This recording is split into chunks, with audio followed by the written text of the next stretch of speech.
Life has an interesting way of testing our limits. Why even get up today and wash your face? Just why even try today? Just go and give up. Go find a corner and just go cry.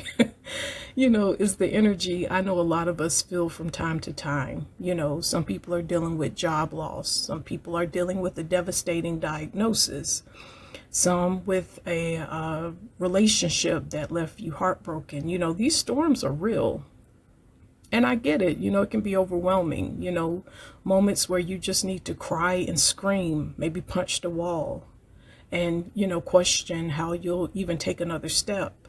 The spirit has its breaking points, and this is precisely where the spiritual battle intensifies.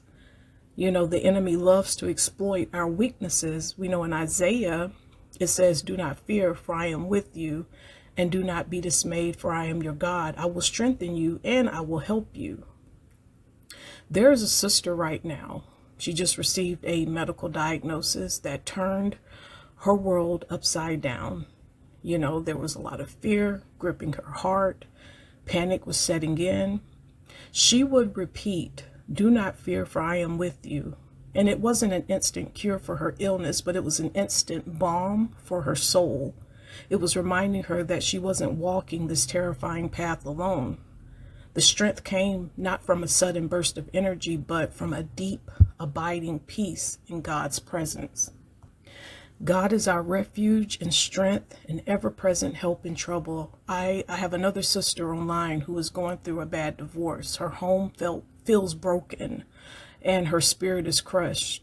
She's ready to give up, and alcohol is honestly starting to be her best friend. But that psalm, God is our refuge and strength and ever-present help in trouble, that psalm spoke to her need for refuge. She found strength, not in pretending to be okay, but in crying out to God, finding a safe haven in prayer where she could unload her pain without judgment. Her strength came from recognizing that God was her ever-present help, meaning he was right there in the midst of her deepest sorrow. I don't know who needed this message today, but look back at your previous storms you've weathered. How did God carry you through them? How did God get you through those storms? When the storms feels like the end and that mountain of pain just feels too high to climb over, listen, don't try to climb it all at once. Focus on the very next step. Just, getting out of bed, praying for 5 minutes, or just maybe sending one email if you work from home, because that's a victory.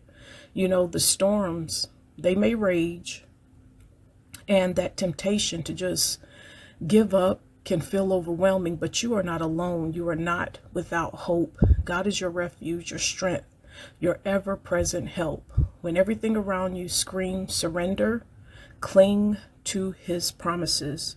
Remember who walks with you. Try to enjoy your day today. Get out, get your favorite coffee, maybe fire up the grill or do something fun with your family. But don't stay in that energy. Try to get up and do something. I love you guys. I had to get this message out really quick because the energy just feels very heavy today. So I love you guys. Take care.